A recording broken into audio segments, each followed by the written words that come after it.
नमस्कार जी, आशा करता हूँ आप सब बहुत अच्छे होंगे। देखिए, आज हम डिस्कस करेंगे 25 सितंबर का द हिंदू न्यूज़पेपर और पीआईबी का इंपॉर्टेंट करंट अफेयर्स। नए बच्चों को बता दूं, पीआईबी जो है सरकार की सरकारी वेबसाइट है और द हिंदू न्यूज़पेपर के बारे में तो आपने सुना ही होगा। और दूसरा, हमारा जो करंट अफेयर है वो आपके हर एग्जाम के लिए, चाहे यूपीएससी का कोई भी एग्जाम हो, एनडीए, सीडीएस, सीएपीएफ या कोई भी एंट्रेंस एग्जाम, जुडिशरी का हो, क्लैट, सीयूटी, यूनिवर्सिटी एग्जामिनेशन हो या फिर एसएससी या बैंकिंग या किसी राज्य का स्टेट पीसीएस, सभी के लिए हमारा करंट अफेयर काम का रहता है। ठीक है, एसएससी वाले बच्चों के लिए स्पेशली और वनडे एग्जाम, सीयूटी के बच्चों के लिए स्पेशली हमने एक नया प्लेटफॉर्म लॉन्च किया है जिसका नाम है एग्जाम फायर। लिंक आपको बिल्कुल नीचे डिस्क्रिप्शन में मिल जाएगा। तो लीजिए स्टार्ट करते हैं। सबसे पहले बात करेंगे समृद्धि के लिए हिंद प्रशांत आर्थिक ढांचा। Very very important for all examination, specially PIB में भी चर्चा में आया। तो ये जो ढांचा है इसका देखो, हिंद प्रशांत आर्थिक ढांचा मतलब इकोनॉमिक प्रोस्पेरिटी के लिए बात करेंगे। ये इंडो पैसिफिक जो है, हिंद प्रशांत उस एरिया के जो देश हैं उनके लिए। ठीक है, इसको लॉन्च कब किया जाता है? 23 मई 2022 को टोक्यो जापान में इसको लॉन्च किया जाता है, ये भी याद रखो। ठीक है, और इसके सदस्य 14 देश हैं जिनमें Australia, America, Bharat, Japan, south Korea जैसे देश बिल्कुल शामिल हैं। सभी देशों के नाम कभी भी याद नहीं रहेंगे और रखे जाने की भी जरूरत नहीं है, क्योंकि सिर्फ यही एक ऑर्गेनाइजेशन आपके लिए ये नहीं है कि सिर्फ यही आपको पढ़ना है। बहुत सारे हैं, number of organisations you have to remember. तो आपको इतना याद नहीं रखना है, कुछ कुछ इंपॉर्टेंट देशों के नाम याद रखो जिनका वर्ल्ड लेवल पे वर्चस्व है। उसके बाद में देखो, यहाँ पे ये जो आर्थिक हिंद प्रशांत आर्थिक ढांचा समृद्धि के लिए जो है, इससे कुछ इनिशिएटिव होते हैं, समझौते हैं इसमें निकल के जो आए हैं। जैसे स्वच्छ अर्थव्यवस्था पर समझौता होता है, निष्पक्ष अर्थव्यवस्था समझौता जो फेयर इकोनॉमिक एग्रीमेंट, ठीक है, वो भी इसी से संबंधित है। ठीक है, तो ये दोनों ही आप ध्यान रखना, इसी से संबंधित। ठीक है, नेक्स्ट हम बात करेंगे यहाँ पे अब वेव्स एनिमे और मंगा प्रतियोगिता। सूचना और प्रसारण मंत्रालय ने मीडिया एंड एंटरटेनमेंट एसोसिएशन के सहयोग से इसकी शुरुआत की थी। और ये जो प्रतियोगिता है ये पार्ट है क्रिएट इन इंडिया चैलेंज का, बिल्कुल हिस्सा है। फुल फॉर्म याद रखो ये क्या है क्या नहीं है। दूसरी बात, इसका मेनली काम है स्थानीय प्रतिभा को बढ़ावा देने के लिए, और कुछ भी इसमें इतना इम्पोर्टेंट नहीं है। उसके बाद हम बात करेंगे वेबटेक लोकोमोटिव प्राइवेट लिमिटेड, भारतीय रेलवे और वेबटेक का संयुक्त उद्यम है। 2025 तक अफ्रीका को इवोल्यूशन सीरीज इंजन का निर्यात करना है। किसको करेंगे? अफ्रीका को करेंगे हम। कौन करेगा? तो ये जो प्राइवेट लिमिटेड है, इसको याद रखो नाम इसका भी। ठीक है, उसके बाद गाइज हम बात करेंगे यहाँ पे cricketers for wild life conservation service award के बारे में। ठीक है, तो ये साबू वर्गीस, इनको ये अवार्ड बिल्कुल दिया जाता है। इनका दूसरा नाम कुंजुमोन के नाम से भी इनको बिल्कुल जाना जाता है। ठीक है, तो बिल्कुल आपको ध्यान रखना है। उसके बाद में देखो, सेना जो है, सेना का मतलब कहीं पे लिखा जाता है, इसका मतलब हम अपनी आर्मी की बात कर रहे हैं। ठीक है, तो सेना को बोइंग से 3 AH-64E अपाचे हमलावर हेलीकॉप्टर का पहला बैच मिलने वाला है। बहुत अच्छी बात है, लेकिन आपको पता होना चाहिए कि जो अपाचे हमलावर हेलीकॉप्टर हैं उनको किसने बनाया है। कई बार ऐसी चीज़ें पेपर में डायरेक्ट देखने को मिल जाती हैं।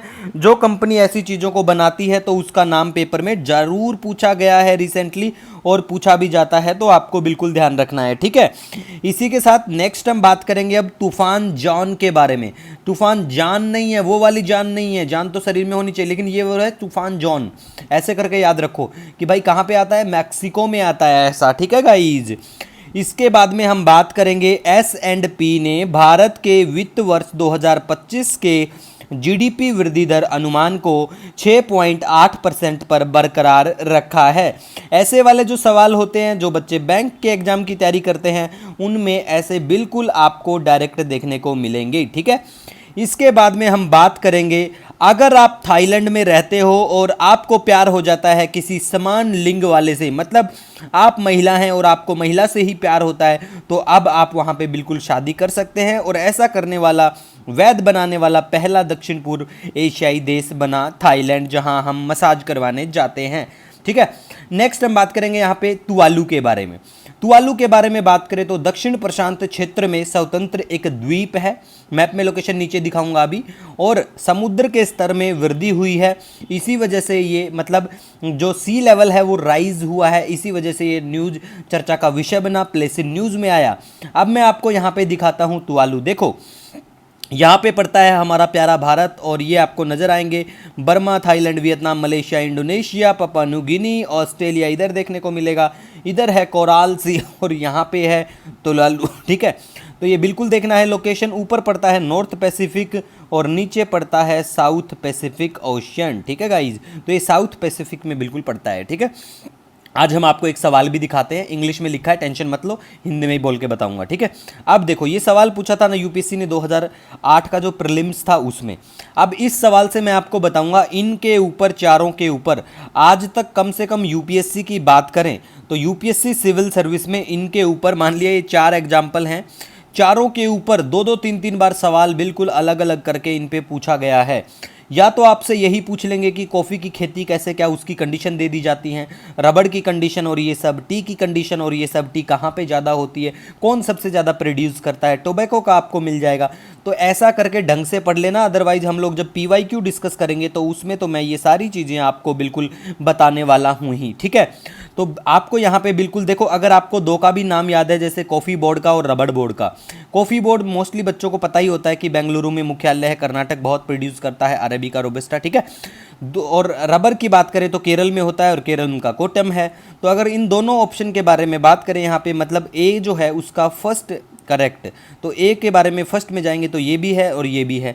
बी के बारे में बात करें, रबड़ का 3 है कोट्यम, तो रबड़ का बी के बारे में देखें तो 3 यहाँ पे बी का कहाँ कहाँ पे है, देखो यहाँ पे बी के बारे में बात करें 3 आपको यहाँ नज़र आएगा, और इसमें तो मतलब ही नहीं है क्योंकि पहले ये 2 ठीक है, तो इनमें से यही फिर ठीक है। ठीक है, मतलब इसमें पहला ये मैच हुआ, ये हुआ, ऐसे करके। दूसरी बात मैं तो आपको यही कहूँगा, बेसिक चीज़ें हैं, रिवाइज किया करो, क्वेश्चन पीवाईक्यू से रिपीट होते हैं। अगर आपको प्रीलिम्स एग्जामिनेशन क्वालिफाई करना है तो आपको पीवाईक्यू को पीना पड़ेगा। ठीक है, मतलब पीना पड़ेगा, घूंट भरनी पड़ेगी भाई, ढंग से सारा अच्छे से पढ़ना पड़ेगा। और पीवाईक्यू से ना मैं गारंटी से आपको 25 सवाल दिखा दूंगा हर साल के पेपर में, ऐसा करके मैं एनालाइज करके दिखाया भी करूंगा आपको। तो सीरीज स्टार्ट करने वाले हैं हम, नवंबर में करेंगे पीआईक्यू टाइप की, पीवाईक्यू की जो सीरीज होगी, क्योंकि अभी मेरे पास बिल्कुल भी टाइम नहीं है, अक्टूबर मंथ मेरा बहुत बिजी शेड्यूल रूटीन रहने वाला है। इसी के साथ आपका कोई सजेशन, कोई सुझाव रहता है, आपका हमेशा स्वागत है, आपसे ही मैं हूँ, आप मेरे लिए बहुत महत्व रखते हैं। मिलेंगे नए दिन के साथ, तब तक के लिए जय हिंद।